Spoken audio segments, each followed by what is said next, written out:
Okay, so long story short, we were at Nils Gap. We went in, we got our pizza. There was a gazillion hikers everywhere. Oh, there's a lot. As I already knew, because we were probably the last ones to arrive. And it was cold. It was cold. It was really cold. We were the last ones to arrive, so all the good pizzas were gone. We got cheese pizza, We did so get a I'm cheese not pizza. going to complain. So we did get a pizza. Yep. It did take about an hour to cook. There's so many people there.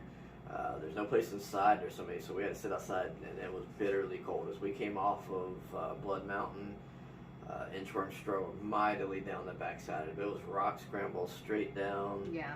It was a tough climb coming down off that mountain. Probably the toughest thing we've ever done. Easily. It was pretty tough. Yeah. And then we tried to escape the wind because it was like, Well, what was the we gust? sat outside and ate our, as we were coming Yeah. down the mountain, there was like 20, 30 mile an hour gusts, and you could feel the temperature dropping once we left Blood Mountain.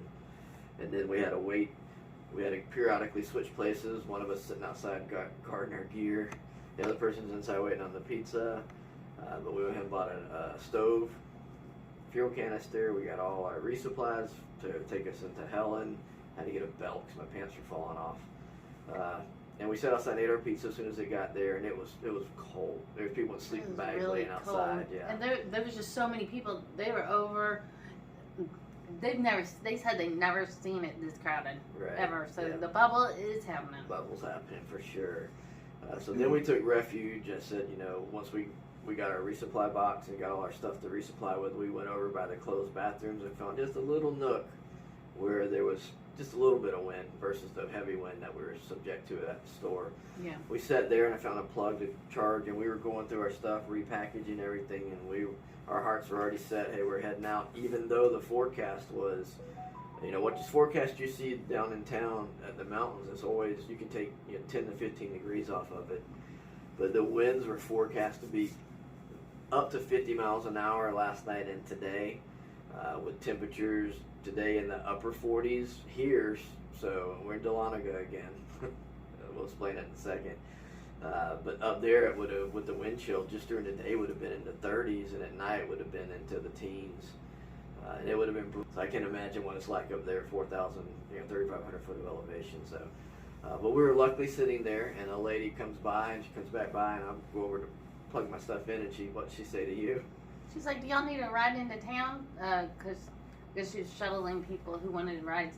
Yeah. And everybody, pretty much, a lot of people that were there were trying to get into a hotel. And Yes. we did also find out that hotels went way up in price because of all the hikers. Just sheer demand, Yeah. there's so many hikers demanding the rooms, but it turns out that the two hikers that she was picking up, one of them was a guy we met on the day one at the approach trail. His name's Matt. But we all shared a ride over to Blairsville. On the way there, we tried to find a room. Blairsville had no rooms available. They were all gone. But luckily, the lady that was our shuttle driver lived over here in whatever this town is. I just said it right a minute ago. I don't know. Wherever it is, where we're at right now. We were able to get a room here at the Comfort Inn. I'm going to show it to you here in a second. We've only got today, and we're heading right back out first thing in the morning, so we've got an explosion everywhere in here. We're going through everything. Crossing, it was so cold. There's hikers everywhere. We were focused on food and resupply, and there's people everywhere. It was a madhouse. But we go back. We'll get Nils Gap to start our day. I guess today's 10 and 0. It'll be day 11 tomorrow. We go back. But that's pretty much our story of where we're at today. How are you feeling after that descent off of Blood Mountain? It was I feel a brutal. lot better today. But, And we didn't say anything, but up to Blood Mountain, fall count was 0. Coming down Blood Mountain, one day, good. 2.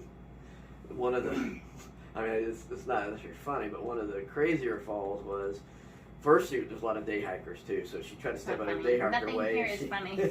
She kind of went down there, but then we were almost to Nils Gap, and there was a big rock, and I was in ahead front me. of him, so I was like, I'm going to sit on this rock, and I'm going to wait for him to come. Yeah, And when you're hiking, you're always looking at your feet. So I looked at my feet, and I looked up, and I looked over, and there goes Inchworm rolling down the side of the hill about 15 foot. I tried to sit down, and it just rolled off. And down the side she went. So after recovering her, we made it to Nils Gap. Even over here in Dahlonega. Said it right that time. Okay. Most You're of the going to say it hotels. right by the time we leave and I'll never know come it. back. They always seem to come back here. But even the hotels over here were filling up. So it is what it is.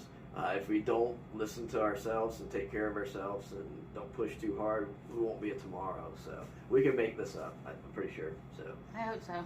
but that's our day. I know I'm gonna show you around in our hiker explosion here, and then just know we'll be back on the trail tomorrow. Okay, we're very organized people. We've been told when people come in our house that it looks like it's staged for You would for not selling, but believe it. yeah, we've got an explosion going here. There's our food we're going through. Hiker gear over there. Small explosion here. We're a little low on wipes. We're drying some out. But this is our room. And incredibly enough, to believe it or not, due to the hiker demand for all the rooms, this would typically probably be a $69, $89 room night. It's $140, $49 before tax. Of course, it looks worse than it probably doing right Yeah. And the guys that we went to Blairsville with, their room, and look at the, in case you need a nightlight. It's airtight. It's airtight here. It's good. No cold air getting in here. They paid $179. Theirs was a little bit nicer, but not a lot. But right now, unfortunately, we're getting off. We're getting gouged. So I guess that's gonna be it till tomorrow. And that's it. Cut.